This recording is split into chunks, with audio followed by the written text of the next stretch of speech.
Oh, welcome into the Press Row Show, the number one rated pregame, intermission, postgame show this side of the Mississippi, south of the Arctic Circle, north of the equator.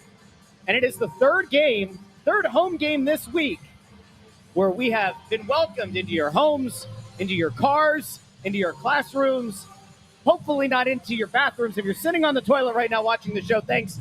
But maybe hit pause. It feels a little bit weird to be there. Can you at least go back to the kitchen first? But welcome into the Press Row Show. Anthony's here. Adam Kimmelman, the great Adam Kimmelman, is here for the first time this season. Adam, how are you? I'm good. Good to be back with you guys. Anthony. So you asked people to go back to their kitchen. Yes. Can you go back to your closet? Well, he said people at least.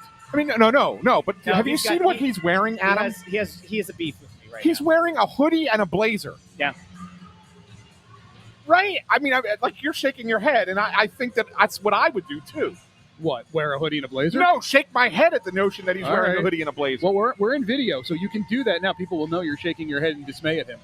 I'm actually going to put a poll up over on the Snow the Goalie Please channel. do. Please do. I will tell you, I walked over, Russ Cohen and Anthony Minchione are talking. Anthony Minchione, first thing he says, a blazer with the hoodie. He appreciated it. Good Italian man over there. Can I make one point, though? Yeah. If you're taking fashion advice from sports writers, I'm not. You need to do other things with your life. Just a general, broad statement. Is a hoodie with a sport jacket Chris acceptable? Chris Fried said it's Delco style. All right, there we go. Poll is up over on the Snow the Goalie YouTube channel. Oh, You can vote. Man. Yeah, let's vote. Please vote for that, people. Let him know how ridiculous he looks. Anyway, Flyers wild tonight. They're going to need to play a heck of a lot better, Adam, than they played the other night against Winnipeg. Well, I will say this. Some of what might have looked like subpar play also kind of, let's couch it in the fact that you're playing against the President's Trophy winning team from last year that brings back almost every one of their core pieces and had the Vezina and Hart Trophy winning goalie in net. So you kind of, I think you have to judge them grade them a little bit on a curve from the other game. No, did they play stellar? No, but I think before we just kind of bury them, I think you got to take into consideration the team that they're playing on the other side is a really, really good team that is built to play deep into the springtime. And I'm with you on that. And I don't want to bury them because I felt like the first three games I thought they played pretty darn well, right? Sure. I mean, I'll take 1-1-1 against Florida twice in Carolina. I think that's a really good start. I just felt like it. I felt like there could have been more. Well, I mean, when you go almost the entire third period without a shot on net, and none of them coming at even strength. I mean, technically the last two were even strength, but they had pulled the goal. Right. So you had a 6-on-5. But prior to that, no shots on goal. I mean, that's where I think that there's. I don't care how good the other team is. You got to be able to generate something. Well, for sure. But again, I do think the other team does come into the equation, and I think some of it is you are hoping for some of the good vibes from the Panthers game, the home opener kind of carried over, and they clearly did not. But look, this is kind of what I think this team's going to be this season. They're going to be ups and downs. They're going to be in that sort of murky middle of the rest of the bottom half of the Eastern Conference, where they're going to be good enough to be near those last two wildcard spots. Will they be the team that's kind of able to emerge from that pack of 6 or 7 teams? I don't know. We've got a lot of time to find out. But I think to your point, though, the fact that, 1-2-1 against, two teams one team that went to the Stanley Cup final, another went to the Eastern Conference final, and one was a President's Trophy winner. I mean, would you have liked a little bit better? Sure, but again, I don't think they were – it's not like they lost, 6-0 in any of those games. A little more competitive would have been nice for sure, especially against Winnipeg. But I think you do have to take the opposition a little bit into consideration. Okay, fair. So now they're going to get a Minnesota Wild team that has been up and down to start the season. They come off of a loss last night, right? Mm-hmm. Getting the backup goalie in net for Minnesota. This is a team that you should be able to, take advantage of in the situation that you have tonight. You can score against them. They have given up, I believe, 23 goals in their 4 or 5 games. So they are not the most stout defensive team in the league. But when you roll out a top line with two of the top scorers in the league in Kirill Kaprizov and Matthew Boldy. Marco Rossi, who I've always been a huge fan of, going back to his days before he got drafted when he was playing overseas in Sweden. They're another very good team, and they're angry, and there's going to be some extra motivation to kind of have a better performance to wash what happened last night out of their minds. So, yes, you are catching a tired team with travel, but, it maybe evens the playing field a little bit for the Flyers. We'll see how if they're able to kind of generate more of what the good they did in the home opener versus, as you said, the lack of production, certainly in the third period, especially against Winnipeg. I'm waiting for Russ because I know where he's going to go with the conversation at some point. I'm not going where you think I'm going. I'm monitoring the poll right now. 52% say no, it's not acceptable. We're up to 50-50. And now we're back to 52-48. Okay. I forgot. Russ cares about himself and his how he looks to the public more so it is talking about hockey. You know what? I should have framed it around myself. Can I pull this off? Because if you did a hoodie and a sport jacket, no shot. Yeah. I would never even try. Yeah. I would never even try. So, Adam, here's the thing that we have been talking about for a good chunk of the week because it has been the discourse online. And I, like a stupid idiot, didn't put all of it together. Like, it's been a conversation all week, but then this afternoon is when I realized, they're supposed to play head-to-head. The decision to take Jet Lutsenko over Zeev Buium, you have a guy in Lutsenko who isn't ready for this level yet. Ideally, they'd be able to send him to the A. They really don't want to send him back to Guelph. They're going to try to manage these 9 games, it seems. And he's been in the lineup the last few games. He's out of the lineup tonight. And people have had the conversation about, was it a mistake to take Lutsenko over Zeev Buium? Lutsenko, of course, just turned 19 in August. Buium is 19 now. He turns 20 in December. They're relatively close, about a year or so apart. Buium is already producing points, albeit mostly on the power play. He is a -7 on the season. I believe 3 of those came on empty net. Okay. Do you think that in the grand scheme of things, it matters that the Flyers aren't playing Lutsenko in this first head-to-head matchup? No, not at all. I think you're worried about your own guy and how he's doing and what he's supposed to be doing. And if you just want to look at Jet Lutsenko, it feels like a bit of a broken record with what he needs to do. I remember talking to his coach in Guelph before he even got drafted, and the word was, we need to get him to shoot the puck more. You go back and you talk to John Tortorella. What was the big thing he said about Jet Lutsenko? We need him to shoot the puck more. Riley Armstrong, the director of player development, we need to get him to shoot the puck more. And what has Rick Tocchet said? We need him to shoot the puck more. Because when Jet Lutsenko shoots the puck, he becomes a much more dangerous player because he does have a very nice shot. It's an accurate shot, but he is so hardwired to be a playmaker and to make that extra pass.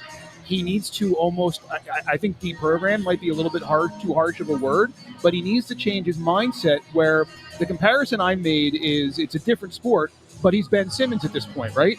Where I said this the other day, kind of jokingly, but yeah. He just, if anybody watched basketball when Ben Simmons played for the Sixers, he never shot the ball. And then, it really manifested itself in the playoffs that last year here for him. But I think he made himself a lesser player with amazing talent. I think Jet Lutsenko has all the talent in the world to be a top-flight player in the NHL. But you cannot just be a pass-first guy. You need to round out your game. And he's got everything you want: the speed, the hockey IQ, the defensive ability. The physical ability seems to be there. The strength is there. They raved about it a year ago. Right. He has what you need to play in the NHL, and the shot is there. He just needs to get into a habit of using it. And I don't know how you sort of, I watched Major League the other night. Willie Mays Hayes in spring training. The manager says every time you hit the ball in the air, I'm going to make you do 15 push-ups. I mean, I don't know if you have to go to that drastic with Jet Lutsenko, but you need to say to him, I want to see 3 shot attempts a night. 3 shot attempts a night.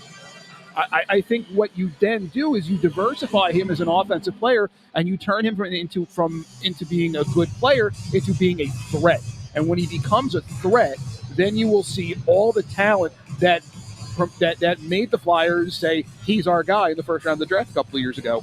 There was a time way back when that Brett Brown, I think it might have been the season where the meltdown happened against Atlanta in the playoffs, the passing from underneath the basket out to Tobias Harris.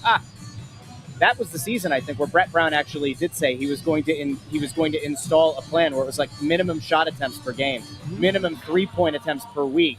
Obviously, it didn't work. I guess my concern, and you watch a lot of the younger guys far more than I do. You evaluate these guys a whole lot more than I do. I can't think of a guy who reached the top flight, who reached that upper echelon, that didn't have a willingness to shoot even in junior. Like, to me, it's like if he's going to go back to Guelph, and we were talking about this the other night, cool, but send him down there and say, like, listen, dude, you got to shoot the hell out of the puck. I don't care about anything else that you do. You communicate it to Guelph's coaching staff, and you don't have the right to tell them what you want him to do. But there's kind of an implicit understanding. Like, look, the kid needs to work on his shot. That, to me, is the only way that he can really develop if you're going to send him down. Otherwise, I guess you maybe consider trying to elongate this stay up here at the NHL level with these 9 games and try to just have him work with his coaching staff, work with his teammates. But he needs like live reps, and the shots have to come in live reps. Can you think of a guy that like has been this reticent to shoot the puck at such a young age, and then has ultimately flipped it and ended up becoming a scorer? No, there's nobody I can think of really at any age where they've had that hesitation to pull the trigger. I mean, I think more often it goes the other way, where maybe they shoot it a little too much, and you want them to be a little bit more of a distributor. I think it's very rare to see it go the way that it's going with Luchenko. But to your point, I don't think you'd have to say much to people in Guelph about getting him to shoot more. It's, as I said, the coaching staff there is the same one that was there before he got drafted. And they've been harping on it with him as well, going back to his age 17 season. So, whatever has to be done to get through to him, we need you to shoot the puck more. It has to get done, because if he doesn't, you're going to leave money on the table, and he's not going to maximize the enormous amount of offensive talent that he has. Everything you both have said is fantastically correct. Yes. Hey. Everything, right? High fives over my head. There you go. And we won't know for at least 3 years whether or not this was the right call, or they should have taken Bouillon, whatever. We won't know for 3 years. But what I get perturbed by, and what bothers me, is everybody making out tonight's game should have been Jet versus Zeev. And, why isn't he playing versus Zeev? Oh, and if Zeev Bouillon has a big game, the Flyers are going to look awful. None of that is true. Absolutely none of it is true. That is fan fiction, is what that is. Fan fiction. Fan fiction is Welcome what that to is. Fan Fiction with Anthony SanFilippo. 3 years from now, I may agree with every one of you and say, it was a bad pick. And 3 years from now, we might be roasting Russ and say, possible. See, Russ, you were wrong. Yep. Luchenko was the right pick. We don't know. It's entirely possible. We don't know. These kids are 19, 20 years old. And I would love to be wrong. In fairness, I would love to be wrong, because I have been dead on, balls accurate about Cole Caulfield and Cam York to this point in their careers. But again, that is one that on draft night, and at the time said that to me. But you got to remember again, and I'll repeat it a third time, fourth time, fifth time for you. The reason that they did that is they had a high second round pick that year, and said, we feel like there's other forwards who can score in this league, who we could get in the second round of this draft. We don't feel like the defenseman is there. So they went with York first and Bobby Brink second. And they felt at the time that the two of them combined would be better than just one Cole Caulfield. That was their thought process. Whether that's the case or not, that's up for debate. But that was at least the thought process behind it. On a positive note, Bobby Brink's a good player. And he might get better and better. It seems like he has a path to. Right, you know what I'm saying? Yeah, Adam, I would say that Brink right now is better than expected. For sure. I mean, a smaller player, you get him in the second round. You're not sure what he's going to give you as far as from a physical standpoint. Will he hold up over 82 games? And similar to discussions that were held about Cole Caulfield. Yeah. But he has become a key element on the Flyers' best line for more than a calendar year now. So, that line, a lot of the attention goes to Cates and a lot of the attention goes to Forrester, but Bobby Brink has equal leverage on that line as far as what that group is trying to do. And you see him as he's gotten bigger and physically more developed and a little stronger, he's gotten more confident in his game. He's able to take the puck to the places he needs to go to be productive. And there are people commenting saying, look at our draft history with the Flyers. It's not good. It's laughable. It's ridiculous. And yet there are 12 guys in this lineup who were Flyers draft picks. That's a good number. How many? It is. 12. 12 players in the lineup tonight are Philadelphia Flyers draft picks. Which is a high number. Like, yeah, if you were going it's to try a to good compete number. for a cup, It doesn't mean that they're superstars. I mean, yes, obviously you haven't developed that superstar yet. You're hoping Mishkov is that. You got Martone coming, who could well be that, right? But to sit there and say that the Flyers have not drafted well is, I think, a little bit hyperbolic. I think that there are NHL players that they are drafting. Now, they may not be your superstar level players, but they're certainly drafting NHL quality players, and you need those players if you're going to ultimately be successful. I think that's the concern, though. And, like, so if you go onto Russ Joy Island, where I was for a while, about, like, you have to get better through the draft, because ultimately I think, especially given how things have worked out with the non-existent 2026 free agent class, if we're being fair, you kind of have to draft your elite talent. There aren't a lot of top-level cup-winning players, like the missing piece, that are going to teams in free agency. It might happen through a trade. Like, Jack Eichel trade worked out pretty damn well for Vegas. Yeah. The Reinhart move worked out really well for Florida. So it doesn't mean that can't happen. But trades are very different to me than free agency. So I think, like, while you're correct that they do have a lot of homegrown guys, drafted guys to this team, you want to see them ultimately end up with at least one or two that are in that elite echelon. And they may have them, and Mishkov and Martone. They may have them, right? So you got to give them time. Look, it's there's no doubt that the previous regimes didn't do well. And when Bob Clark said it on the Cam and Strick podcast a few years ago, that Ron Hextall set the team back 10 years, he wasn't lying. Right? I think there's a bit of hyperbole there. Well, but no, when you have the number 2 pick and you look at what number 1, number 3, number 4, and number 5 in that draft have accomplished, it looks, monumentally worse. But that wasn't the only bad pick. No. Oh, no. I mean, Herman Ruptsov was correct. That was in not that mix, too. Yeah, that was not a good selection. And look, I think So here's what I always say with drafting, and this is something that I kind of have harped on with people I talk to. You can draft the right players. There's nothing that says the Flyers drafted the quote-unquote wrong players. Look at the development of those players. It's a two-pronged assault. You can draft the best players out there. If you don't develop them afterwards with your development guys, that's why Riley Armstrong has such a pivotal role with this organization now. And look, I'm not going to, we all like Shel Samuelson and the job that he did, though, but you would see guys kind of get to a certain point and they wouldn't take that extra step. And I think some of that, it's all going to wash down onto the general manager and the scouting director who made those decisions, because ultimately they're the ones who brought those players into the organization. But some of that blame does have to fall on the development group. Yep. And I think that's why you've seen so much emphasis put into bringing in Riley and retaining him, and bringing in Nick Schultz and making him, giving him the prominent role that he had before he went behind the bench in Lehigh, and Chris Stewart and Patrick Sharp and John LeClaire. And they brought in all these guys to really build out that development group to help these guys grow and progress. I think that's something, to me, you say whatever you want about the players they picked, but you have to wonder how much of were they put in position to succeed after they were drafted. Now, some of these guys are still not going to work out because, look, you have 7 picks. If you come out with 1 NHL player, if you come out with 2 NHL players, you've done spectacularly. You come out with 1, you've done pretty well. That's just the law of averages, how things work in the NHL. But if you can just keep that number at a consistent level, you're going to do very well for yourself. And I think they've done that now, again, as we've seen. Like, look, we don't know what Oliver Bonk's going to be, right? He has to get healthy and he has to play. But we think he's going to be a really good defenseman. We think Denver Barkey's got a chance to be a nice player.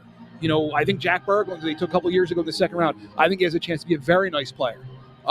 There are other guys progressing. Igor Zavragin, the goalie playing over in Russia. Yep. There's a chance he's going to be a really nice player for them. So you just need to give these guys a chance to develop, before we just completely say, well, they're not players. And go bring it back to Jet Luchenko. Let's give him a chance to develop. He was the youngest player, I believe, in his draft class. He's 19, barely. Yeah. So let's not just write him off now after, 9 total NHL games the past 2 seasons? I saw him at the World Juniors.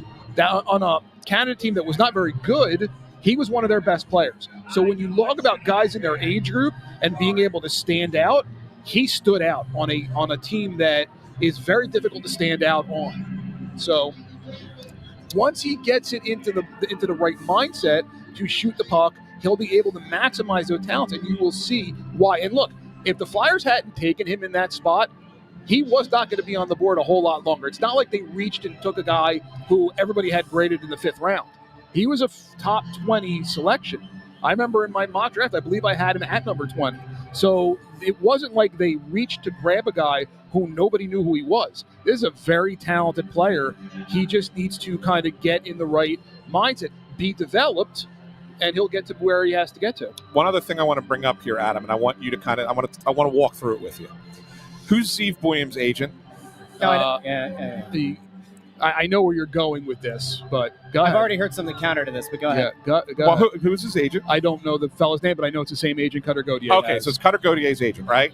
How much did that play into a decision by the Flyers to not take him? So I had those same questions coming out of that draft, and when I asked someone who is part of that decision-making process, they said some, but not much. When they assessed Steve Buium, they looked at the size and the projection. They said they looked at Cam York, they looked at Jamie Drysdale. They said, well, we've got that same kind of player already. Why don't we take the center, which we desperately need? And that's why they made the decision they made to take Jet Luchenko. So, and technically, again, they have a third defenseman like that in Emil Andre. Right, and again, right? So he would have been the 4th. Right, so although he might have been the most talented out of all of them, we'll find out over the next few years. You can agree or disagree with that, but that's their mindset. They looked at Zeke. Now, I will say this: when I was doing my mock draft, I had Steve Buium as the second defenseman off the board.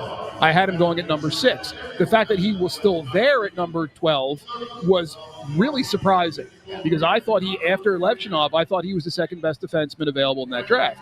So, again. So I mean, look, you talk to teams. Like, what do you get the sense as to why he fell? I think they saw the ceiling.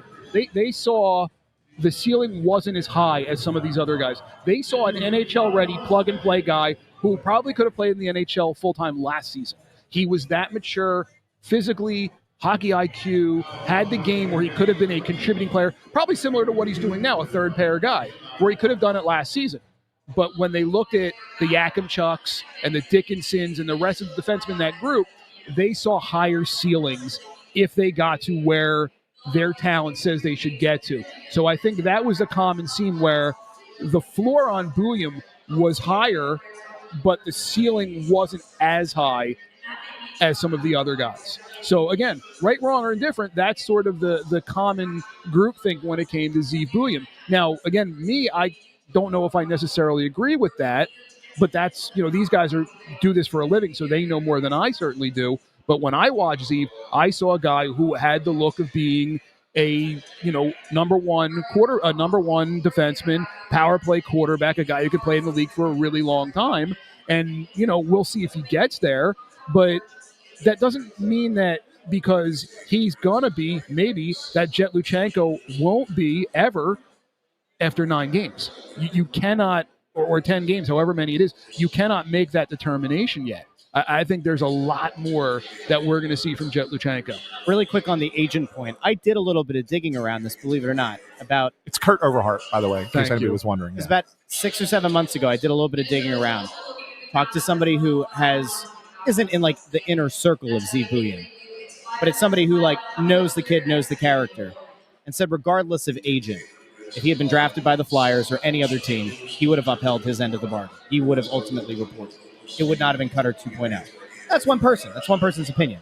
And that's not directly from the player, right? I didn't sit down with Steve Buium and say, hey, man, if the Flyers had drafted you, would you have showed up here?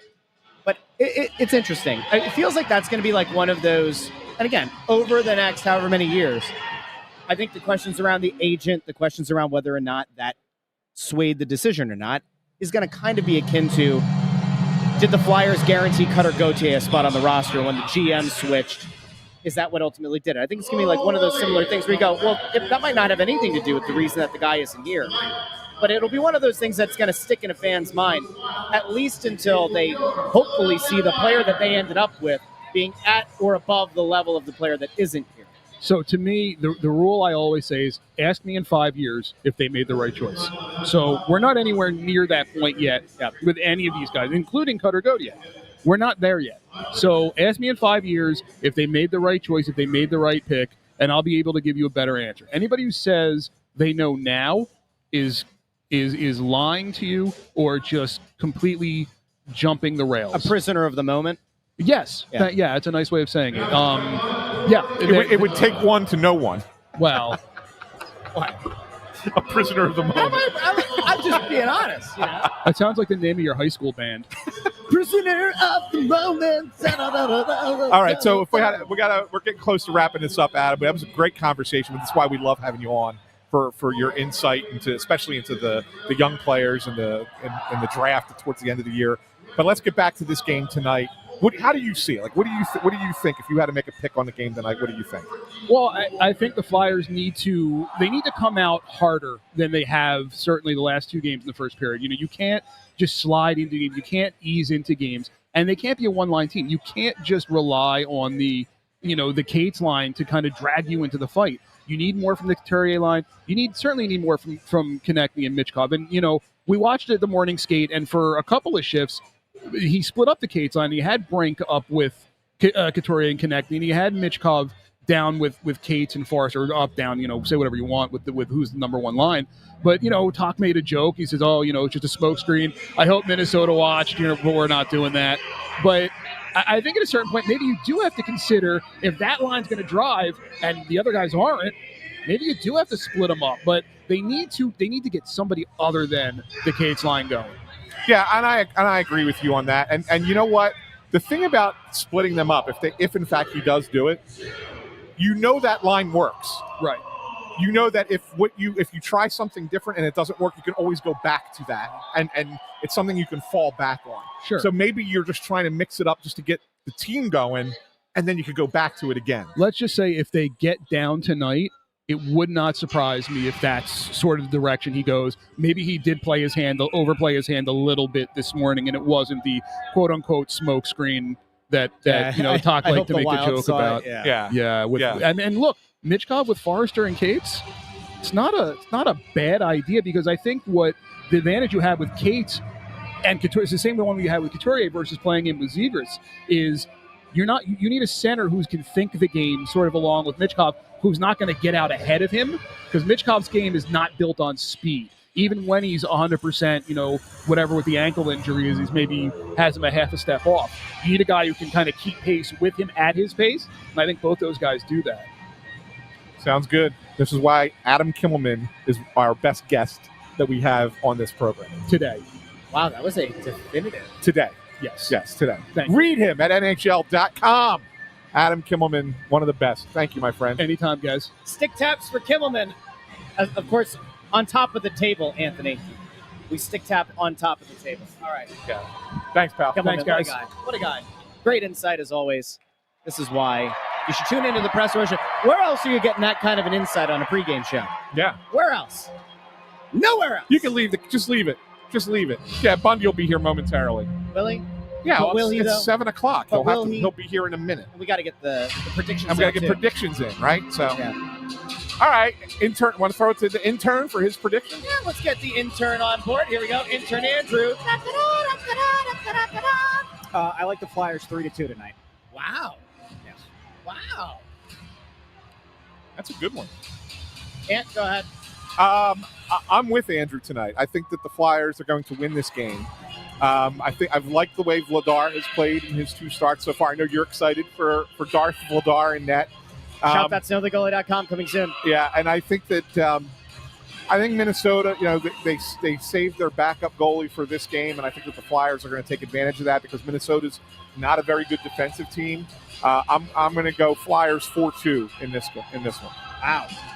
So I'm a little bit torn. I'm going to be honest with you. Just looking at the Wild's games, they're 2-3 on the season. In all 3 games they've lost, the opposition has scored at least 5 goals, 5, 5, and 7. And even in their wins, they're not holding the opposition to a low goal score. So I think it's going to be tough, but I do see a path to a Flyers win tonight. I initially was going to go with the Wild because they've gotten curb stomped in back-to-back games. I think it's like 5-2 or 5-3 and then 5-1 in their last game. I think Darth Vladar, once again, provides some steadiness. I am not willing to say, though, that Minnesota giving up 5 or more goals in a loss is going to continue. I'll take the Flyers tonight, 4-2. You matched my score for the second straight game. That was just go ahead, Ann. Who do you got? I already picked it. I already said Flyers 4-2. All right. I'm gonna talk about it here a little bit. You have 2 pissed off hockey teams. They both coming off a loss. Kaprizov didn't score a point last night. They didn't record a point at all. Minnesota has given up 11 even strength goals against, and they've only scored 5-4. They're -6 on the year. The Wild. They have not been good at even strength hockey, but their power play is 47%. So, with that said, I'm going to go with the Flyers in a high-scoring game tonight. Okay. 6-4. Wow. That's a high score. That is a high That's score. the kind of score that you usually go after me for, but Bundy brought a lot of facts and stats to the table. Yeah, I never like predicting 6. Yeah, I think. Well, remember last year they actually won 7-5. It was a shootout last year when they played. 7-5. Yeah. Couturier, I think, had 5 points. 4 goals, right? 4 or 3 and 2, I think. Was it? Was that his 4-goal game, Minnesota last year? I don't remember. He's checking. He's looking. He's checking right now. Yeah. Just a note to everyone. Those of you who are new to the show, we do a season-long predictions competition. You can drop your prediction in the chat over on YouTube, on the Snow the Goalie YouTube channel, or we just put the tweet out over on the Snow the Goalie Twitter account.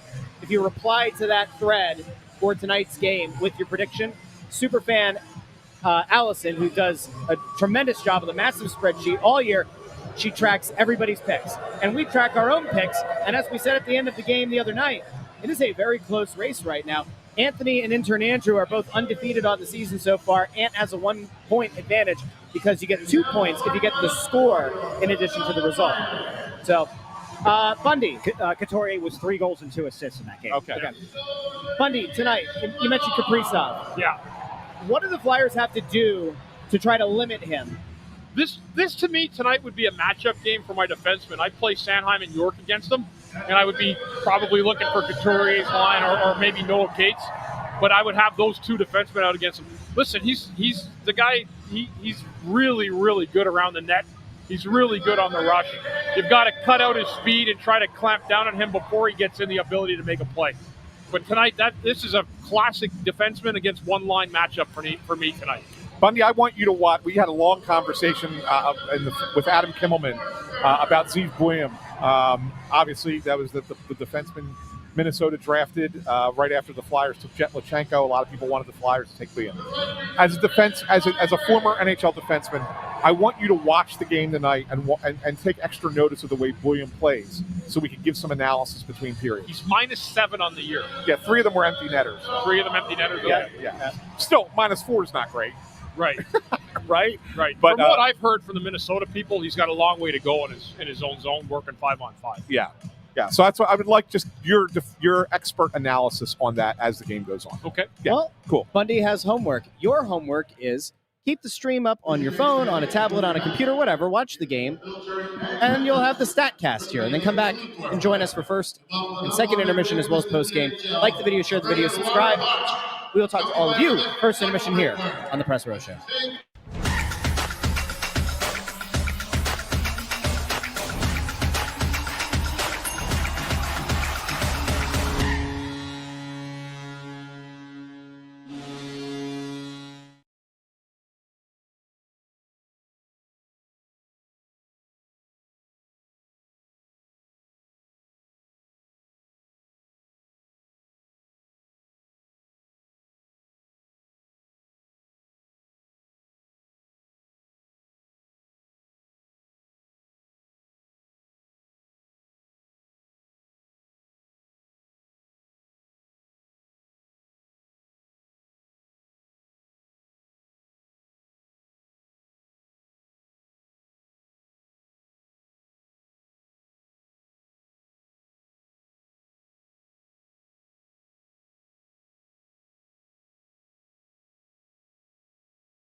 Welcome into the Press Row Show, the number one rated pregame intermission postgame show this side of the Mississippi, south of the Arctic Circle, north of the equator, and that's it. It's a 0-0 game.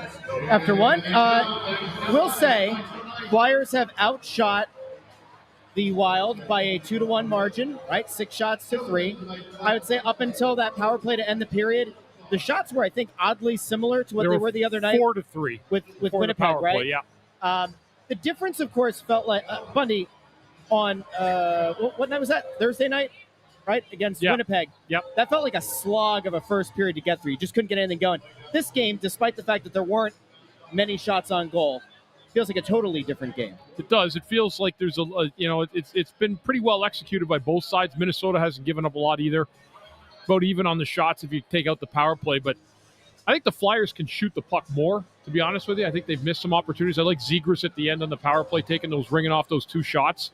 At least he directed them to the front of the net. But it's not enough shots just to have 4 and even strength. And Minnesota is not a good 5-on-5 team, and you can tell the way they're playing right now. You just got to make sure you stay out of the penalty box if you're the Flyers. You don't want to give them that 47% power play an opportunity. Look, there's one thing that I take out of this period, Bundy, and that's I know it's kind of a boring period to watch, right? If you're sitting at home watching on TV, if you're actually here in the stands and you want action, there hasn't really been a lot.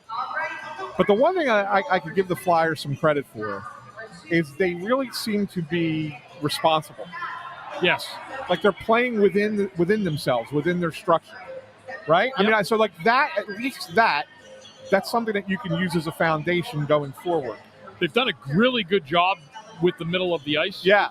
Like they've really, really taken away a lot of Minnesota's opportunities into the middle of the ice. And at the same time, the Flyers are trying to attack the middle of the ice, but they've done a great job. They play a box and one, really, which is in the defensive zone, which really is the box and one, that extra guy's there to eliminate a lot of the cross-seam passes and a lot of the plays to the middle of the ice in the D zone. So, and they've done a good job of that. Yeah. So, I mean, that's the one thing I take out of it. You know, it's a 60-minute game, right? And for the first 20 minutes, nothing really happened. So you got to look for things and say, all right, well, what was good? What can you take out of that? And that was something that I thought, look, Vladar only had the one save that he had to make. It was a good save, but he only had to make the one save. And Russ, you might have started something, my friend. What did I start? When it comes to Vladar. So you talked to Mike. I did, the organist, right? Bundy, get this. Yeah. So Russ suggested last game to Mike, the organist, that if Dan Vladar makes a big save, they should play the Imperial March like Darth Vader. Yeah. Dum, dum, dum, dum, dum, dum, dum.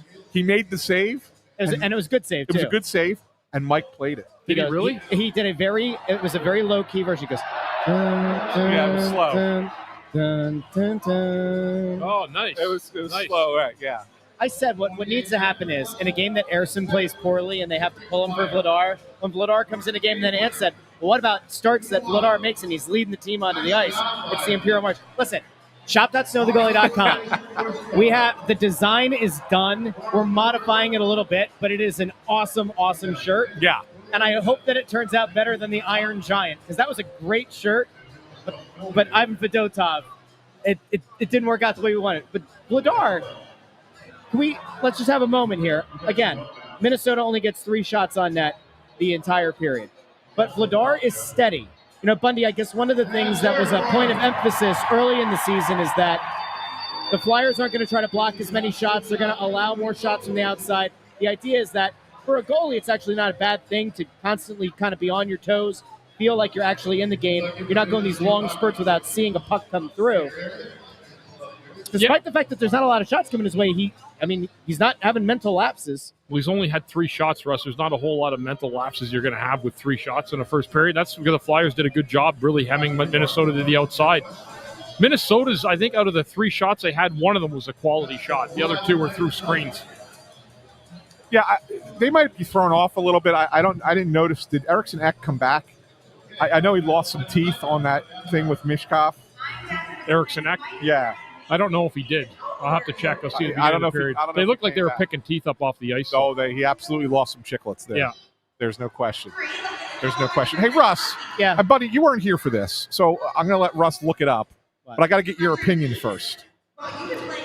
So Russ shows up today, and he's wearing a hoodie and a blazer over the hoodie. Okay. Is that a violation? Yeah, that's not a look that you're used to seeing very often. That you're used to seeing very often, but it is a thing that does exist in the world. I've never seen it, but It's been a thing. So Russ could you point out another example of that to us? I can, yes. But wait, Russ put a poll up to ask the people if it's an appropriate look or not. Russ, how'd that poll turn out? 58-42 is where I ended it. For a while, it was at 50-50. 58-42 saying not an acceptable thing, but 42% said it was. So 58-42. 58% of the people. In many people's minds, that's a landslide. I bet you 80% of the 58% have no fashion sense. Quite frankly, they wear extra large shirts, and they don't take showers. That's what we're thinking. That's what we're thinking. I'll find it, though. That's It is a thing. Like, I looked it up ahead of time. I was wearing what I was wearing today, and I said, do I really want to get changed? What was Nancy's thought? She at first was against it, and then I said, listen, it is a thing, and I'm actually going to pull up some examples here. Not that it matters. We'll go out to intern Andrew for the stat of the night. And when we come back, I will have a few examples that I can show you. I will also point out, this isn't like a regular hoodie that has, like a big design. There's not a big graphic design on it. It has a little bit of texture to it. It's a different kind of hoodie. Anyway, intern Andrew, stat of the night. Yes. How are we doing, fella? Doing great. How are you doing? Now, listen, this doesn't put pressure on you, but you did a sensational job the other night with the stat and with trivia. And you know what? He did a sensational job pregame. You know what he did pregame? What was that? He was MacGyver pregame, Russ. Oh, that is right. He did. Nice. You missed this. You missed this because you were on radio or getting ready for radio. So I come and sit down, and I noticed the table, my table, is like really rocking bad.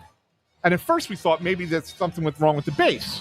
So went over, got a piece of foam to try and stick it underneath the base to try and make it stabilize. I had that table the last 2 games, and it didn't help. And we realized that the actual table itself was coming out of the base. Oh, wow. And we're like, oh, man, we got to go get another table. We can't use this. It's going to fall apart in the middle of the show. Until intern Andrew goes, why don't we try and screw it back in? Yeah, that's what I would have thought. And we screwed it back in, and it worked just fine. How about that? Brilliance. Remember the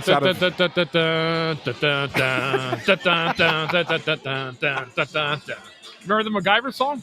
He doesn't even. I don't think he knows what MacGyver is. I know what it is, but do you know MacGruber from SNL? That was one of my favorite shows. I love MacGyver. So MacGyver, you know the remake. You don't know the original. I've never watched the show, but I know that he was known for fixing things with paper clips. Doesn't fix it. You get out of it. You gotta get out of anywhere with a box of Bisquick and a paper, right? And a lynch with a little pin or something. And MacGruber, I only know because Michael Scott dressed up as him in The Office, the one episode. That's right. By the way, intern Andrew, I have good news for you. Although you have the iPad over there, so you probably are aware. Yeah, I'm watching. Penn State, the James Franklin-less Penn State, up 7-3 right now over Iowa. Go Nits. Go get them, Nits. That's right. I'm rooting for the Nits now. By the way, James Franklin had a 9-minute appearance on College and Game Day. Did you see that he said he's going to coach again and he's going to win a championship? Yeah, he said, we were going to. He wants to. He said we were going to win a championship at Penn State. I guess we're going to go win it somewhere else. Yeah. They just gave him softball question and then Saban. It was so unfair. Unfair. 12 years. I saw that he was on, and I didn't have the heart to watch. I didn't have the stomach to watch it. It's better that you didn't watch it. No, what's he going to say that's going to make me feel better? By the way, Andrew, your mom said that you get your smarts from her. Is that correct? Sure. Wow. He just threw his mom under the bus. All right, go ahead. I said sure. I agreed. Stat of the night. So I mentioned Travis Sanheim the other night, saying that he was only 1 assist away from tying Joe Watson, and he ended up getting it. Yeah. So he's now tied with Joe Watson for 5th among Flyers defensemen in the all-time list. So if he gets another one, not only will he pass Watson, that'll actually put him in a tie for 4th with Tom Blayden. Blayden was only 1 ahead of Joe Watson. So if he actually gets a couple of assists, then he'll have sole possession of 4th in the Flyers all-time defenseman list. So something to look for there. And then on the Minnesota side, keep an eye on Matt Boldy. He's gotten at least 1 point in each of the Wild's first 5 games this year.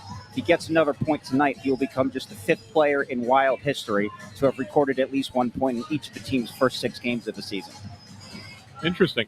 Intern Andrew, man. Yeah. He's bringing it. I'll tell you what, this season, bringing it. I think he's trying to lose the intern tag. I think that's what this is. Well, he'll never lose the intern. It's his Twitter handle now. He can't lose the tag. I got him. I got him on that one. That was smart. Yeah. It was. Well played by you. Forever intern, Yeah. All All right, so intern, I'm actually going to leave you on here for this. Okay. So Ant has been giving me grief, although there were people, I will say, Ant, and this isn't just me being me, but there were people who were noting that they wanted a recount on the poll from pregame about the hoodie with the jacket combo. So let's just take a look real quick, Bundy. Here's an example, light hoodie, dark jacket. Now, I get it. That guy's better looking than me. I get it. Yeah, but he's got it's not a sport coat, Russ. That's a jacket. Yeah, that's true. That's a jacket. That's like an outdoor jacket. He's got shoulder pads. You can see the shoulder pads. No. No, that's a jacket. That's Russ. a jacket. Dude. That's absolutely a jacket. That's a winter jacket, like a fall jacket. No, it's not. Yeah, it is. All right, whatever. But here's the second. Here's this. Oh, I just got cut out. There we go. How about this one? Well, that's a jacket. And both of these guys. Jacket. Where are these photos from? I guarantee you they're in Europe. They're from the internet. I guarantee you every one of these photos is Europe. From the internet. There you go. There's another one. Yeah. How about this guy? Pretty much my doppelganger. Let's be real. Yeah. Uh-huh. Yep. You got this guy. Maybe I'll get a neck tattoo. Hey, Don't judge me. Anthony's right. Not one of those pictures is American. Not Canadian. one They're all picture is Europe. North America. Not one. This guy is absolutely American. Yeah. Without a doubt. Yeah. Oh, look at the toothpick. He's there so you go. cool. Yeah. He's like Scott Hall. I would like The it on NWO. record that from my YouTube account, I voted yes for you. I did. God You know bless. why? Because this here is America, and you can do whatever you want. There we go. America. I got the bad headphones tonight. No, I have the bad headphones. See, they have the tape on them. So now if your headphones don't work, that means we have two bad sets of headphones. Two bad sets of headphones. Yeah. It's a shame we're not partnered with the team or anything. I'm telling you. Yeah. I said at the end of last year that we should have gotten new headphones. Yeah, We're gonna let's have work on that. But that's not my intern business. is gonna forge the not forge. He's gonna put together the formal complaint. He's going to go over to Max and be like, "Yo, Max. Hey, WTF, Max?" hey, Max. That is how I talk. Hey, yo, hey, Max. All right, good job, intern. Thank All right, gents. Bundy, I asked you. Wait. I asked Did that girl who just walked by? Is she here in her pajamas? where. Yes, she is. She's here in her pajamas. Good for her. She showed up at the hockey game in her pajamas. Good for her. She wants to show up in stretchy pants. Let her show up in stretchy pants. They weren't stretchy pants. They were pajamas. Stretchy pants can be pajama pants. They can be stretchy pants. Those These were were not PJs. stretchy pants. They were PJs. Do they have like a rigid waistband? When she walks back, you will see. She looked like she had I'm slippers saying, on, if too, it for has what an it was elastic worth. waistband, they're considered stretchy pants. I'm not talking about leggings. If it has an elastic waistband, they're stretchy pants. She's allowed to do that. Whatever. Let her live her life. Okay. Maybe she's pregnant. You don't know. You don't know. Maybe she Okay. was day drinking and had too many lagers, and she's feeling bloated. Let her live her life. We always have some interesting characters. Maybe up she here. had too many Maybe she had Taco Bell before the game. If I had to ask you, Russ, to rank the 5 most interesting characters that we've had. Drunk guy I argued here. with after the game last year. One. The guy that reenlisted in the Navy this year. That's a big one too. The guy that fell over Mike last year twice. That was the lady. Yes. The lady. The lady. The lady who yes. fell. And Mike and I were talking about that the other day. The lady, she knocked over the thing and almost broke the organ. Yeah. She's one. The guy who intern Andrew that kicked the light and Yeah. it almost killed intern Andrew. That's 4. There was a woman 2 years ago that she brought her was her recce poster up looking for him because she wanted There was him to that. sign it. Yes, that was right. She was an interesting one. Bundy said I could just cross out part of that 8 and make it a 6, and then I'll sign it for you. You guys are forgetting the all-timer, though. Do you remember the birthday cake lady? Oh, the Russian lady. Happy birthday. I would like 8 slices. 8 slices. We You brought give me- Bundy's. They brought a birthday cake up for Bundy, and we offered it to the fans. And a woman came by and asked for 8 slices of the I cake. remember They that. would Yeah. like 8 slices of your cake. What? 8 slices. Who the hell are they for? I've brought Russian army across ocean. Oh, that was great. I remember that. Yeah. Anyway, so like I said, a lot of interesting characters up here on the balcony level. Again, you never know who's going to make their way onto the press row show. We have no Navy reenlistments tonight. We have the St. Bonaventure lacrosse Pull team up up here. Lenda Joseph there. I'd like to throw one out to my son really quick. See it right there? Oh, there you go. Yes, today my son got in the first game at Villanova. The team had a big lead at halftime. He's a freshman right tackle, and he got in the whole second half. Really proud dad moment. And Villanova went on to win, I think, 56-14. Stick taps Good for win. Junior. Way to go, Junior. Proud of you, kid. Good job, job, kid. Chris. Good job. Game was on NBC Sports Philadelphia today. That was that? awesome. Yeah, pretty cool. Very Pretty good cool. stuff. Bundy, as we prepare for the second period, the thing that I asked you at the end of pregame was, what do the Flyers have to do to limit Kirill Kaprizov? Right now, they've done a good job. They've done a good job. What would the advice be, I guess, in the locker room to continue that success against him in the second period? Keep forcing them to play defense.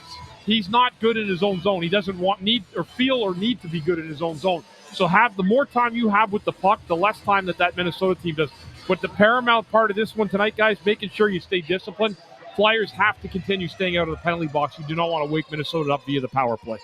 Ant's homework for you pregame was to keep an eye on Steve Bouillon. I'm not going to put you on the spot about it now. I watched him pretty close. But I was going to say, let's get another period, and maybe during the second intermission, we could dive into his play thus far. Yeah. I guess the other big thing here is stay out of the penalty box and don't give this incredible power play. And it wouldn't say Ant 47%, 47% on the season. Keep Bouillon and Kaprizov off the ice with the man advantage. That's probably a winning formula in the second. I agree. And they've done a nice job. Last game, that was one of the things I liked about them against Winnipeg, is they didn't take penalties, right? After taking 15 penalties in the first 3 games, they took 1 against Winnipeg. Tonight, you only have the fight that Delorier was in with Foligno. Other than that, they haven't taken a penalty. So far, so good in that front. At least, a little bit more disciplined hockey, and that's something that you like to see. Eric Sinek did end up coming back, by the way. He did come back. He did come back. Okay. He's a hockey player. He's tough. No teeth. Because they were picking teeth up off the ice. Definitely lost some. Yeah. It looked like the beginning of Goon, for those who have watched it. It's a slow motion. The tooth is falling out. I think I hit him. Or I think I nailed him. Bundy, did you ever lose teeth on the ice? I've never lost a tooth. Wow. You know why? Taller guys didn't lose teeth as often as guys that were like 6 foot. Because you're above the fray? Because the stick goes up that high. That's really high. Okay. When you get it up. But no, I've had a chipped tooth. I've never lost one. Close. Do you remember how the chipped tooth happened? Yeah, I got a stick. So it was stick. Wasn't like a puck that got No, deflected it was and came a up. stick. Yeah, hit me in the mouth, even with the mouthpiece in. Still Yeah. chipped it. Rick Tocchet played all those years in the 80s and the 90s, and he never lost a tooth until a playoff game. Got hit in the face, and the puck went in the net. I was playing with him. Until that point in his career, he'd never lost a tooth. Wow. Yeah. That's right. wild. Wild, huh? Good stuff. Well, do us a favor. Make sure you don't lose the link to the episode. We'll be back during the second intermission and postgame here on the Snow the Goalie YouTube channel, on X, on Facebook. Do us a favor. Like the video, share the video, subscribe. And don't forget, podcast is also available over on Apple Podcasts, Spotify, Pandora, and Amazon Music. You could always mute the game and go back and listen to Wednesday's episode that we did live from Chicky's Pete's in, where were we? Malvern. Malvern. Next week, we are in Warrington. And the week after, we are in Drexel Hill. All right. We'll be back second intermission here on the Press Row Show. Talk to you soon.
into the Press Row Show, the number one rated pregame intermission postgame show this side of the Mississippi South, the Arctic Circle, north of the equator. We are back.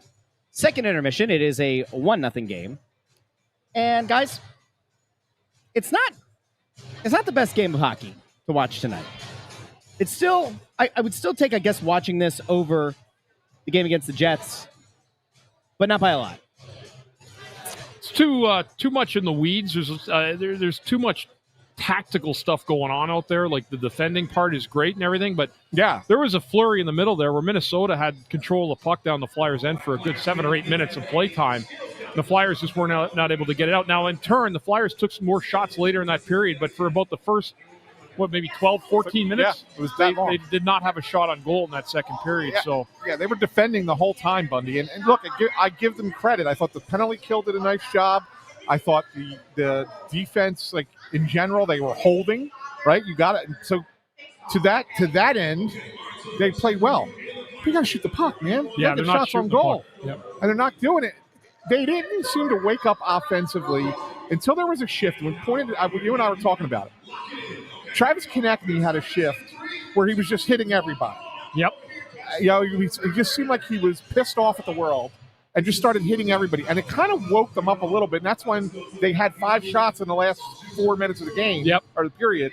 And I felt like that was it. Like that was their burst. They're going to have a power play to start the final period. But really, they got to get pucks on goal. I mean, 11 shots through 2 periods is not a lot. And this follows up a game when they only had 17. Both teams have 11 shots. Yeah. So they're playing good defense, but they're not generating anything in the offensive end. I know that nobody cares about this stuff because it's year over year, but like if Konechny were to go without a goal in this game, that would make 15 consecutive regular season games going back to last year that he hasn't found the back of the net. I know that like last year, I kind of harped on that a bit, and I think a lot of times you kind of shot that down. But like Bundy, is there something that goes into a forward's mind that like the end of last year he went 10 consecutive games to end the season without a goal, and like we're almost through 5 games to start the year. You start trying to like overdo it. You start overthinking it or no? I don't put anything in from last year that carries into this year. Nothing. No, that's you get a clean slate. Especially with a new coach. With a new coach, there's nothing that comes from last year. If you haven't scored in 10 games and now you haven't scored in 4, and you're possibly looking at your 5th game without a goal, it's not the end of the world. Obviously, they want him scoring goals, but it's not the end of the world. I mean, but he does have to start playing a better brand of hockey that's more conducive to the way he plays. Yeah. And he's got to get shots, and he's got to follow the puck. After the shot, go right to the net. That's where the goals are. And the Flyers are not getting enough pucks to the front of the net. They're not putting enough traffic there to make a difference. Yeah, I honestly thought his last 2 to 3 shifts were his best shifts of the season. Yeah. Up until that point, Konechny's been pretty invisible. And, so maybe this kind of jump starts him a little bit. I don't know. But, yeah, overall, the offense has not been great at all. At all. And so it's funny because we talked about, going back to last year, this year. I threw a poll up during the second period because I was monitoring the comments on the Snow the Goalie YouTube page. And a lot of people were saying they think last year's team is what was better with Torts than this team so far this year with Tocchet. Now, I think that's ridiculous, but the poll still remains. And right now, it's a 60-40 split. It was for a while 80-20. 60-40 split. 60% of respondents over on the poll on YouTube say last year's team with Torts would beat this year's team with Tocchet in a head-to-head hypothetical matchup. I know that this is all stuff. Hypotheticals aren't things that the entire panel likes to delve into a lot, but like I would say that this team is still, at least player by player, a better team than last year. Didn't we in the pregame use the phrase prisoners of the moment? Yeah. Flyers fans who are voting for last year's team in that are prisoners of the moment. That to me is like more of a nostalgia thing. I will tell you, what was nostalgic about it? Just off here. I'll put it to bed right now. You give me the way Dan Vladar has played in his 3 starts versus any goalie that played last year for the Flyers, and the team with Dan Vladar will win. If he's playing like he's playing now. Playing the way he's played in the first 3 games, Dan Vladar beats any goalie from last year. I would also say that Couturier has looked better this season than I think he did at any point last year. I agree with that too. Yeah. And if that's the case, then your best player, or in theory your best player, being better probably matters a lot. Anyway, you guys can let us know in the comments what you agree with, disagree with. You can go participate in the poll. But before we go out to the polls, before we go the Hillary Clinton route, you remember this? I wish Pokemon Go. I wish they could design Pokemon Go to the polls. Before we go out to the poll, before we go out to the comment section, first we have to go out to intern Andrew. There may be no kings, according to people at a protest today, but the one king of this crew, at least during the second intermission, is intern Andrew. Intern. Yes. You are here with trivia time. And guys, we have to serenade this man with some music as we bring him on. Are you ready?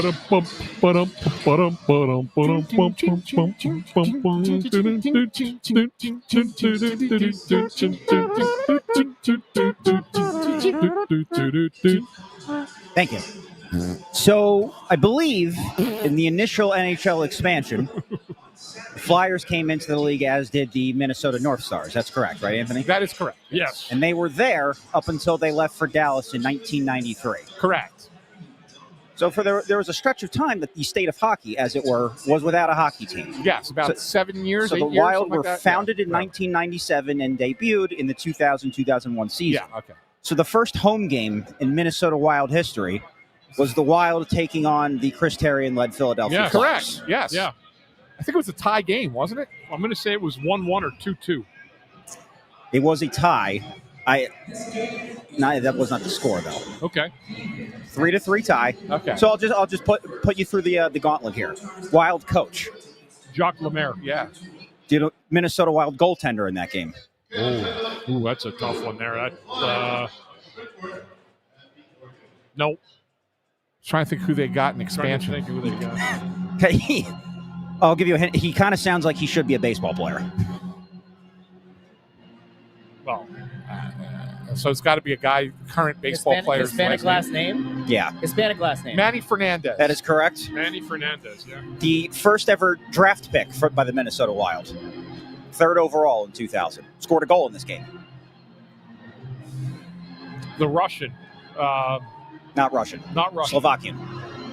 Same thing. Oh man, why I can't have some family that's Slovakian. I could say that. I think. was it Marion Gaborik? It was. Okay, that's the guy I was Gaborik. thinking of. Yes. Gaborik, yeah. And then the last question. Bundy, do you know what kind of penalty you committed in this game? But if he gets this right, I don't remember it taking a penalty in the game, but I'm going to go with a cross check. No. Slash? 2 minutes for interference. Interference. Yeah. What a weak call. I agree. Couldn't agree more. Jeez. Interesting fact to go along with this, though. This game obviously was a sellout.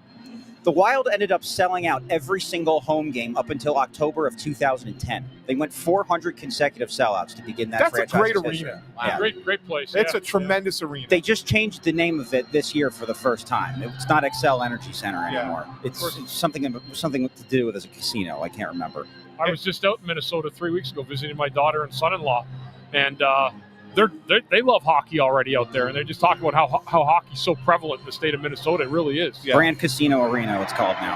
Yeah. It's a cool arena. It's a really cool arena. I like it. Rick Tocchet, by the way, 2 assists in that game. Wow. Really? Yeah, And Gino Ojic had a fight. that is correct. He Do you know fought- who he fought? Big guy named Sutton. See, there He's got it. There it is. Andy There Sutton. it is. That's the There's great that elephant there brain. It is. There's the That's brain. that's the Chris Therien And I there's know. nothing here either. I'm not looking at it. Well, who would know that other than you? I remember that. Yeah. Yeah. That is Holy correct. Yeah, cow. Holy cow. about 7 minutes into the game. I love that. Flyers Brian That's Knowlton great, calls Bundy. him Good the job. Hockey Rain Man. Hockey Rain Man. Oh man, that's good stuff. Good trivia today. Great That's job, good Bundy. stuff. Yeah, good job, Intern, Andrew. nice job. By the way, we have been graced by the presence of someone in the comments. John Tortorella is in the comments. Oh boy. He says, Anthony, don't ask me any questions because I'm not answering them. Yeah, I know. So, Not answering your questions. Around for life. That stuff follows people around for life. Oh, David Katzman's asking you a good question, Bundy. Who are you rooting for tomorrow? I absolutely am going full tilt with the Vikings tomorrow. You have to. I have to. I have no choice. Yeah, unfortunately you have. My daughter said to me a few weeks ago, she's like, I'm going to be kind of torn with that. I'm like, no, you're not. You got one way to go, and that's it. Yeah, your husband plays for the team. You have to root for that team. I'm wearing my Viking shirt tomorrow. I have no choice. Everybody knows that. I'm on Bundy's side. My son-in-law is a starter with the Vikings. What am I supposed to do? You root for your son-in-law to have a great game. Absolutely. And the Eagles to lay it. Let's smack it down on their Viking candy ass. What do you do? Oh, that's great. Thanks, Mike. Mike Butts gets it. He says you got to call the family rule there. Absolutely. Yeah, no absolutely. choice. And what would you? You guys would do the same thing, Russ. I would. If his husband played in the NFL and he played for another team outside of Philly, come on. Wouldn't be Pia's husband. I wouldn't give the blessing. No, I'm kidding. You're probably right. Fawcett, by the way, says he sends a super chat for the wardrobe, $1.99. Which is about what it's worth. I've been planning on. Now this jacket's nice. I've been thinking about going to Goodwill and buying some jackets. So I will take a portion of that $1.99. The goal is to buy ugly jackets that are $2 or less. That really is the sweet spot going forward. So, anyway, where else? I would love somebody that would actually. Maybe I'll come up with the idea and do it, where someone just sells across the board $50 sport coats that wear well and then look good. Very good. That was very good. Very good, Philip Albert. No, funny. I agree. So this is a Joseph A. Bank jacket. I like Joseph A. Bank. They're good. Yeah. The thing that bothers me though is when you go to clearance, right? I'm a small guy, right? But I have a little bit of a dad bod. Admittedly, it's a shame. Yeah. It sucks. Whatever. It's all right. Could I change my diet and go back to working out more consistently? Sure. You know what else I could do? Not. And I choose not. But anytime you go there, it's like they have the right size, but then the sleeves are super long. So I don't know what to do. It's either get a jacket that you can't button and the sleeves are right, or get one where the body fits, but the sleeves are. Can't have it where the sleeves are down to here. You just can't do it. So it's going to be Goodwill. Goodwill or bust. We need to check in on Bundy's homework. Oh, yeah. Okay, Bundy. Steve Buiam. Yeah, so he moves the puck really well. He skates very, very well. But you could tell sometimes I think the Flyers actually need to attack him a little bit more than they have in this hockey game. Like they really haven't made him make a really tough defensive play. But he's again good power play guy, good offensive instincts, and I think he's going to be a real good player in this league. He moves the puck very well. Does a good job. There's a super fan there, a concerned fan. He looked a little bit concerned, but look that he's rocking the Couturier tonight. Yeah, he is. So is there something about Buiam that you guys had for me? Is that what you're looking for? Or? And right now, if I get a fair read, and you can let me know, we've actually had some very nice nights here that we're being nice to each other. It's really great. Yeah. We're only 3 games into the season. But from my read, Ant seems to think that Buiam's real value is kind of as like a power play merchant. That's where a lot of the points are coming from. He's really good with the man advantage, but at even strength, he leaves a lot to be desired.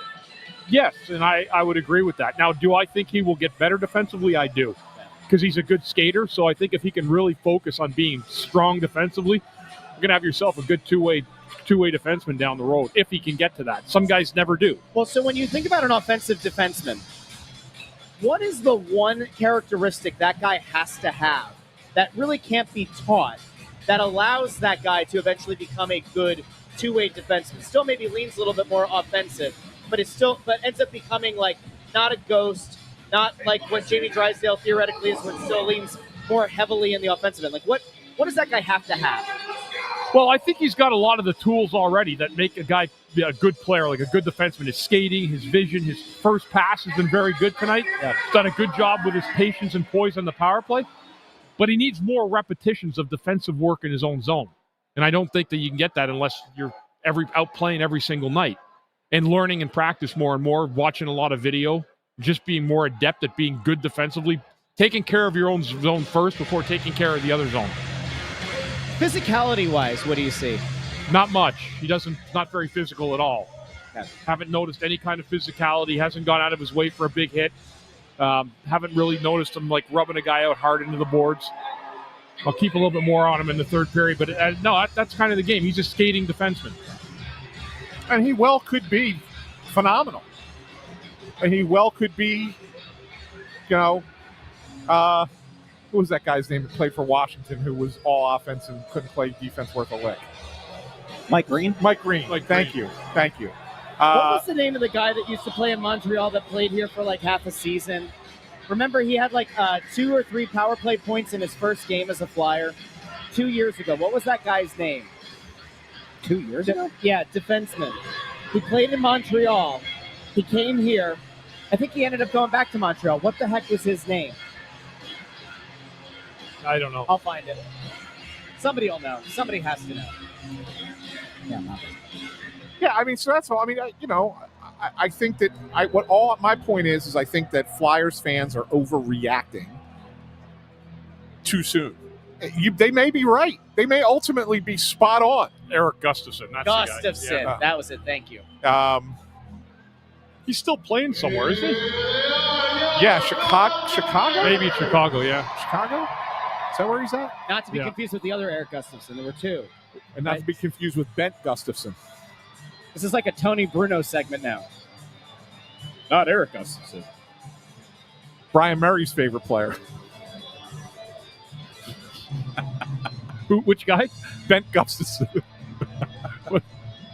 How would he say that?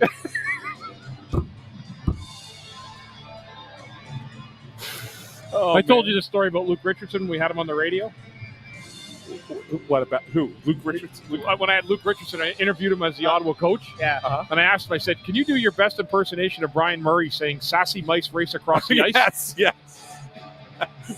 And he wasn't on, but we made it believe that he was on the air. And he goes, I can't do that. I can't do that. I forgot about sassy mice. Yeah. Sassy mice racing across the ice. I forgot about that. That's awesome. I'm still just caught up in the fact that no one else caught Bundy saying something about rubbing a guy off hard along the boards. He said it, and I thought Ant was going to break, and he didn't. I thought Inter was going to. Yeah, because it's hockey terminology, so it doesn't faze me. It's like putting a soft dump in the corner. Metamucil.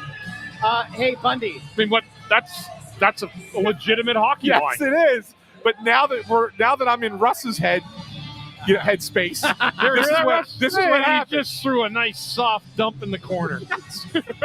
I end up in Russ's headspace and I lose it, right? Well, there's a lot of space in this head. Not a lot's going on up top. And it's a pretty big dome for a small guy. All right, anyway, we'll be back post-game where we'll analyze. Guys, do you think this is going to – do you think the Flyers get back in? Do you think this maybe goes to OT?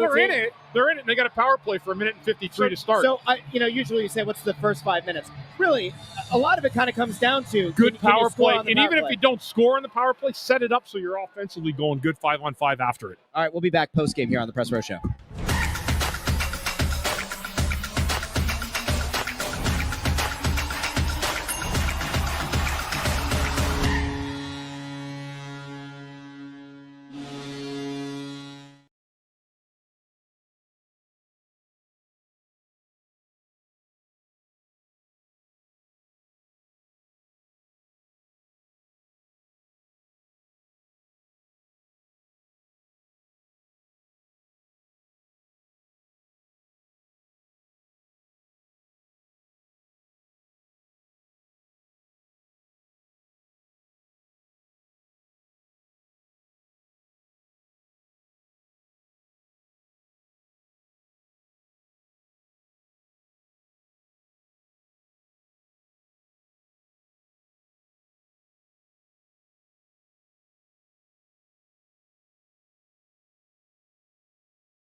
Welcome into the Press Row Show, the number one rated pregame, intermission, postgame show this side of the Mississippi, south of the Arctic Circle, north of the equator.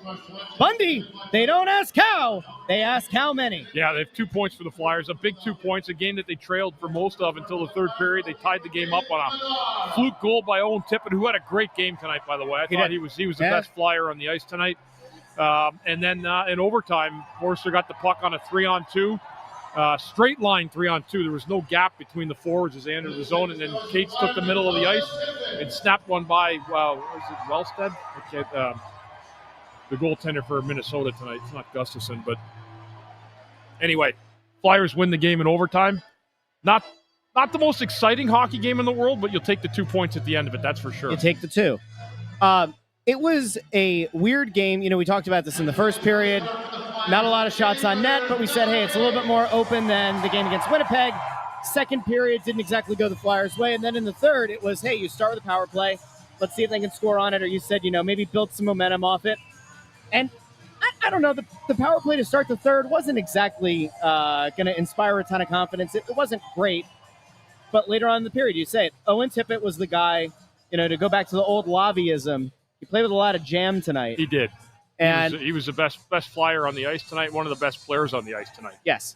And so on a night where you went into this game talking about Zeev Buium, you ultimately walk away from tonight not talking about Zeev Buium. You don't talk about the power play for Minnesota tonight. 3 power plays. They didn't connect on anything. In fact, I didn't even love their power play. No, and they came in around 48% on the season. So it has been a very deadly power play.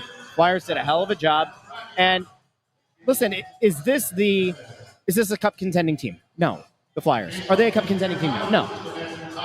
Is there something to build on here? I would very much say yes. I've been on the record. I think that the Flyers, as currently constructed, could be a bubble playoff team, which is quite the improvement over last year when you're in the lottery. I want to talk about Vladar. Yeah, Vladar was good.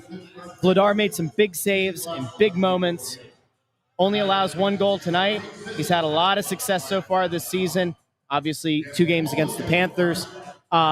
We talked about this earlier in the week, but you got Seattle coming in on Monday. Yeah. They've been, Tocchet's been going back and forth between Ersson and Vladar. Based on what you saw tonight, and based on what you've seen so far through, what are we up to, 6 games? That's 6 games already? Wow. I think you're going to see Vladar Monday. I think it's when he's going to turn the tables a little bit and start to go with a guy that gives him more of a winning hand, or certainly a guy that's been better thus far this season has been Vladar. There's been no doubt about it. So I think with that said, I think that you're going to see him Monday in the pipes again. I may be wrong, but that's what I would at least be thinking if I were Rick Tocchet. I think so too. I mean, he really has. You don't want to overrate a guy, right? You don't want to take a very small sample size and say, like, this is going to be gospel for the rest of the year. But he's been a steady force, right, in that. He has. He's been rock solid when they've needed him to be. He hasn't let in the soft goals. He's done a great job, and he's really, really, I think, gave that team a chance in the third period today.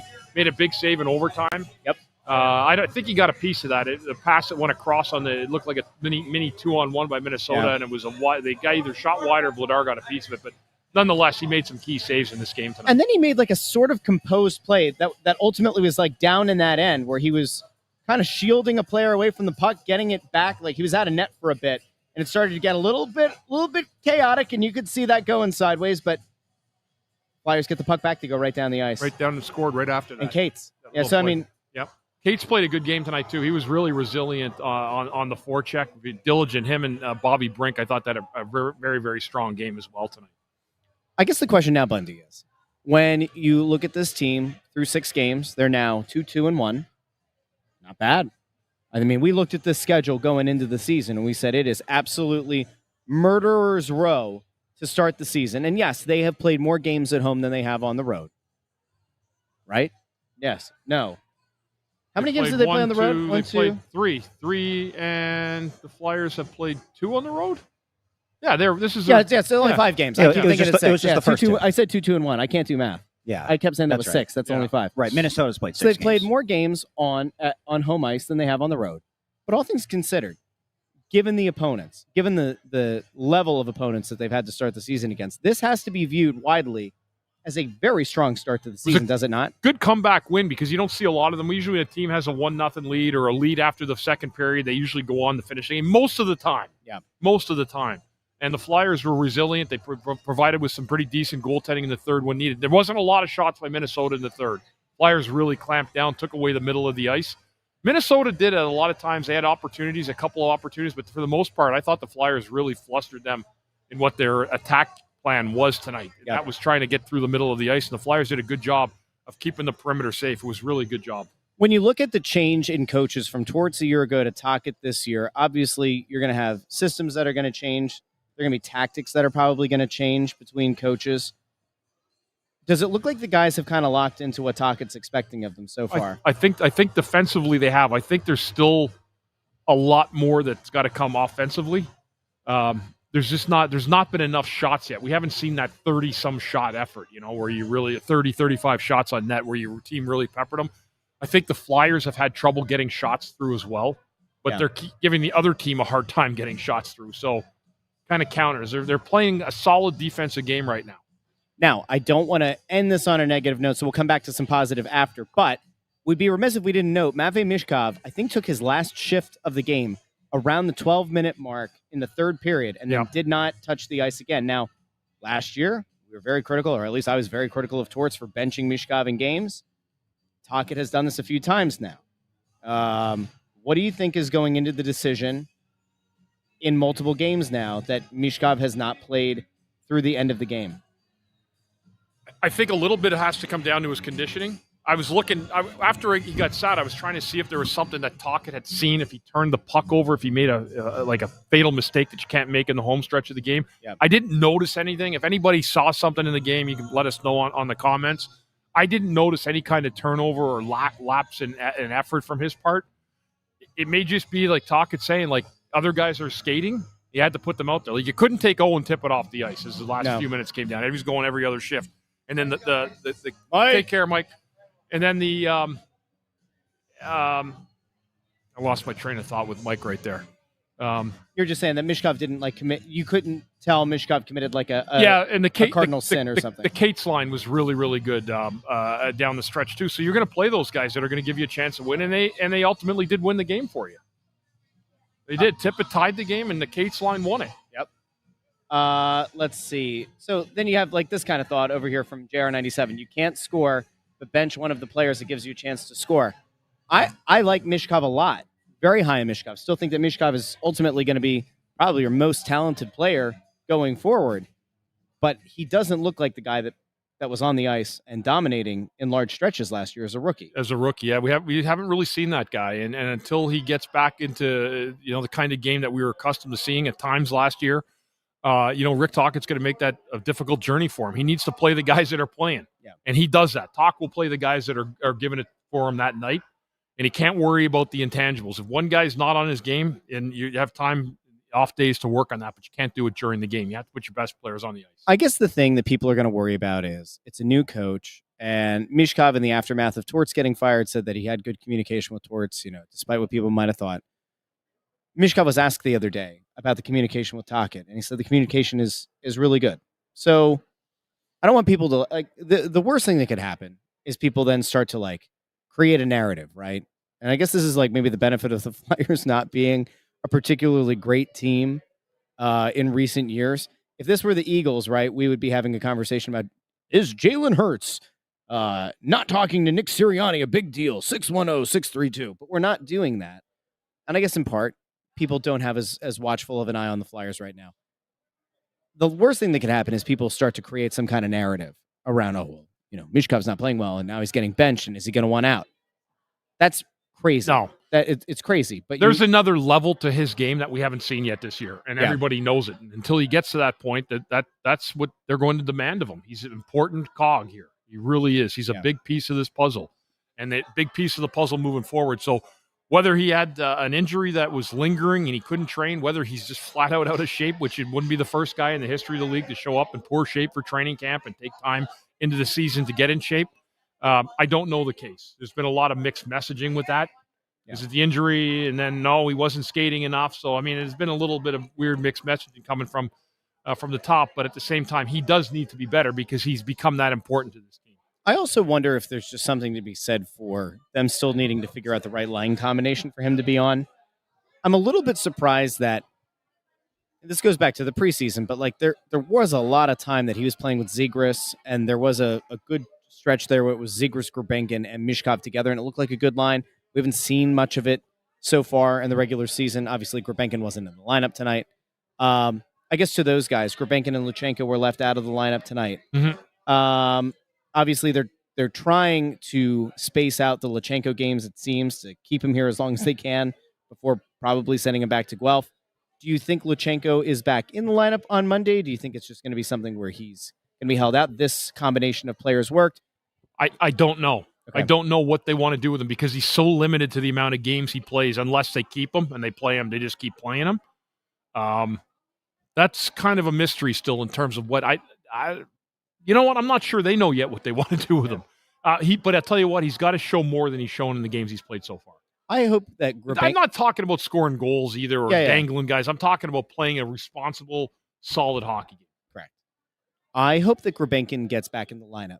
He didn't have a great game against Winnipeg, but up until that point, and again, preseason, you don't put a lot of stock into it, but he really did bust his ass in the preseason. And when he's been in the lineup this season so far, very early, Gurbenkin has given them a lot of grit, has given them a lot of hustle, has been a guy that like you never have to question the motor of. I hope he ends up getting back in on Monday. We'll see. Maybe Taka just decides to roll with the same crew that won them the game tonight. We'll find out on Monday. Intern, was there anything that you wanted to get to here at the end of the game? Yeah, I think that we have to mention Bundy came in pregame and mentioned that the Wild, not great 5-on-5, but they had the best power play in the league. Flyers penalty kill tonight was 3 for 3. Yeah, which was massive. Penalty kill did a great job tonight. They really did. The first one being right after Minnesota scored, Taka decides to challenge, gets it wrong, so they immediately go on the power play. There was a chance there the Wild could have gone up 2-0 in the blink of an eye. So the Flyers did a really, really good job on the penalty kill. That was huge. I think the 6 defensemen just as a whole today were very, very good. Blocking shots, getting in the passing lane, breaking up 2-on-1s. I didn't really see any egregious turnovers in the offensive zone. But the defensemen were really, really good tonight as a whole. Yeah, I agree.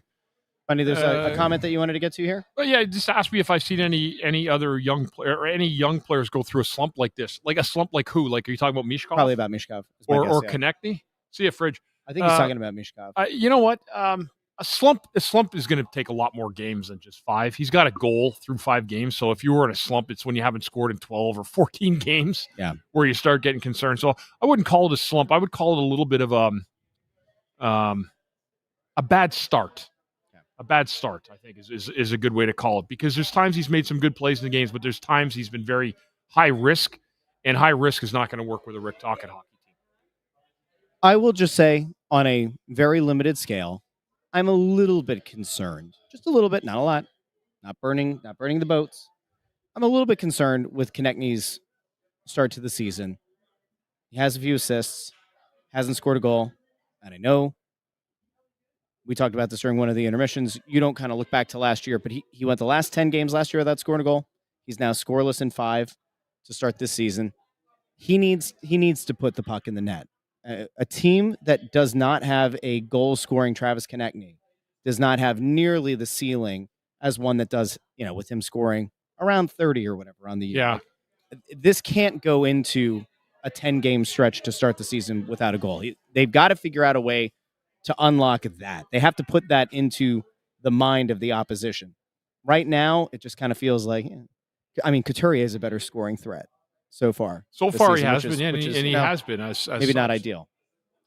TK just needs to do. TK is a guy that's got a good shot. He makes good plays. He plays with a lot of tenacity and fire when he's on his game. But for him to score goals, he's got to go into the middle of the ice in the high traffic areas. That's where his goals are. He's not a big guy. He's not going to dominate anybody physically, but he can certainly do a better job of getting into those highly contested areas where the goals are going to be scoring for a guy like that. I think that might be a good spot to end. Yeah. Was there anything? I don't think there was anything else that we're like going crazy over today. I think that's the only thing I wanted to get to with people. Just for those who don't what. What's Evan so Alvarez, intern Andrew, I just wanted to say that you're the GOAT. I appreciate that. Oh, okay. Well, and on that, we're going to remove intern Penn State win tonight? Iowa just scored. What's the score now?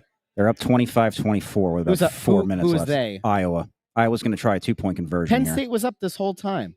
I know. You're forgetting the fact that they stink. Yeah, but if they lose by 10, it's like a win. I was saying to him though, It's like a win. I was saying though, if they beat Iowa, does he have to come on the show to admit that James Franklin was a bad coach? I'll admit it now. Well, you didn't before he got fired. You would, if he was still the coach, you'd still say he was a good coach. That's true. If he had kept winning games, then yeah, but he started losing. So wow, fickle. Soft. It's soft. Okay, they didn't get the 2-point conversion. So it's a 1-point game. A field goal. How much time is left? 3:54. All right, we're not going to be here for the full 3:54. However, I do want to point out to people, 6 of the next 7 games that the Flyers play will be here at the Xfinity Mobile Arena. Again, we're going to see each other a lot over the next few weeks. Monday, they've got the Kraken. Next Thursday, they're on the road against the Senators. Yep. Next Saturday, it's a matinee, right? 12:30 game, home against the Islanders. The following Tuesday, they take on the Penguins at home. Then that Thursday, they're home against the Predators. And then Saturday, that Saturday, they're home against the Maple Leafs. And then that's Sunday. So they're going to go back-to-back at home. Maple Leafs, Flames. Vladar maybe against his former team. Sure. That is a lot. I mean, that's a lot of home games to start the season. Sunday night games are tough. That's why you got to have a really good start because you can make a lot of hay here early at home. You can. Yeah. I mean, we talked about this, the idea of, do you want those cupcake teams to start the year, or do you want to get tested early? And they've stood up to the test. I mean, on paper, this Flyers team, against the opponents they face so far, on paper, not as good as the opposition. And yet they're 2-2-1 through 5 games. Yeah. You got to give them credit for that. You have to. Yeah, I mean, they've had a couple wins. I mean, lost to Winnipeg. Now, if you look at Florida now, Florida's now a 3-4 hockey team. They've lost 4 in a row in regulation on the road since going 3-0 at home. Got shut out today. Got shut out against Buffalo. So things aren't all sunshine for the Sunshine State team. I will say, I think that people are so used to writing this team off. People are so used to wanting to see this team end up in the draft lottery, get the elite talent, which I've been on board with. I don't think that is this team this year. I really do truly believe that this is going to be a back end of the playoff team. Okay. I do. All right. And Darth Vladar, is he the prince who was promised? I don't know. But so far, so good. He's been great. All right. Probably a good place to wrap. Bundy, you can find him on Twitter at Therien6, intern Andrew at intern Andrew, Anthony, who's downstairs at SanFilippo. I'm on Twitter at JoyOnBroad. We will be back next week because how many? Back in 48 hours. We have Monday, yeah. Monday. Good God. Monday and Saturday. And then on Wednesday, we'll be at the Chickies and Pete's in Warminster for Snow the Goalie. So if you are trying to plan out next week. It's Warrington, isn't it? What did I say? Warminster. Isn't that the same thing? It's not the same thing. I thought it was Warminster. I think it is Warminster. It is? Is it Warrington? I thought it was Warrington. Oh, now I don't know. All right, fine. We'll get that out to you. I'll put it out. Now you have me. I thought it was Warminster. Are you sure? I don't know. You have no idea. Andrew just goes, it has a W. Anyway, we'll put it out on Twitter. But Monday, Press Row Show. Wednesday, Snow the Goalie Radio at 6 o'clock. So put that on your schedule. And then next Saturday, matinee, 12:30. Here at the Xfinity Mobile Arena against the Islanders. We'll talk to you 3 times next week, and maybe even more. Maybe the Flyers will make a trade. No, they won't. It's too early. All right. Night, everybody. Have a great night, everybody. We will talk to each and every one of you very soon here on the Press Row Show. Goodbye.